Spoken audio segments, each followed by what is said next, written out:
कसं आहे, लक्ष्मण हाके यांची गत म्हणजे उतळ पाण्याला खळखळाट फार अशातल्यासारखी झालेली आहे.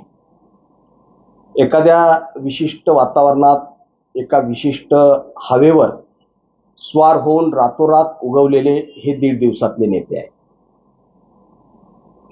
त्यांना प्रसिद्धीचा प्रचंड हव्यास त्यांच्यामध्ये दिसून येतो.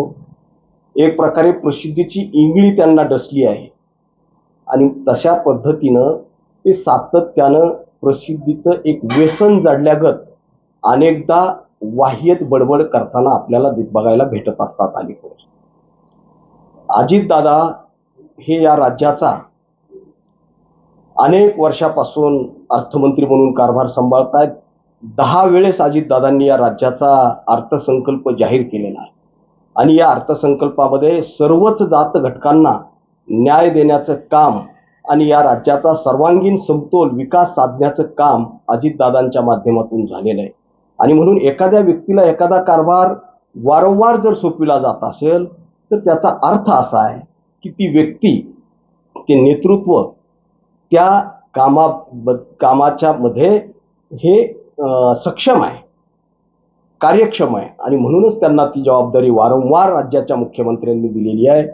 आणि नुकतंच देशाचा जो केंद्रीय वित्त आयोगाची बैठक मुंबईला झाली, त्या वित्त आयोगाच्या अध्यक्षांनी सुद्धा दादांच्या अर्थ मंत्रालयातल्या कामकाजाबद्दल त्यांचं तोंड भरून कौतुक केलेलं आहे. आणि म्हणून लक्ष्मण हाकेंचं ही बडबड ही अर्थहीन आहे. लक्ष्मण हाकेंनी अजितदादांना न मान्य हा त्यांचा व्यक्तिगत प्रश्न आहे आणि अजितदादांना त्यांनी न मानण्यानं त्यांच्यामध्ये तसूचाही काही दादांच्या राजकारणावर फरक पडणार नाही. कारण अजितदादांना या राज्यामध्ये, अजितदादा हे सातत्यानं फुले शाहू आंबेडकरांच्या विचारांना आदर्श आणि प्रमाण मानून काम करताना सर्वच जात घटकांना न्याय देण्याचं, 18 पगड जातींना सोबत घेऊन सर्वसमावेशकपणे काम करणारं हे नेतृत्व आहे. आणि म्हणून नुकत्याच झालेल्या विधानसभेच्या निवडणुकीमध्ये हे शिक्कामोर्तब झालेलं आहे की दादांना सर्वच घटकांचा त्या ठिकाणी पाठिंबा राहिलेला आहे. म्हणून लक्ष्मण हाकेंनी दादांना न मानण्यानं दादांच्या राजकारणावर काडीचाही परिणाम पडणार नाही.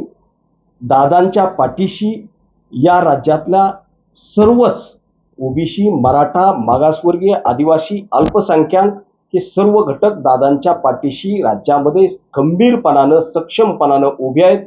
हे विधानसभेच्या निवडणुकीच्या निकालावरून आपल्याला बघायला मिळालेलं आहे.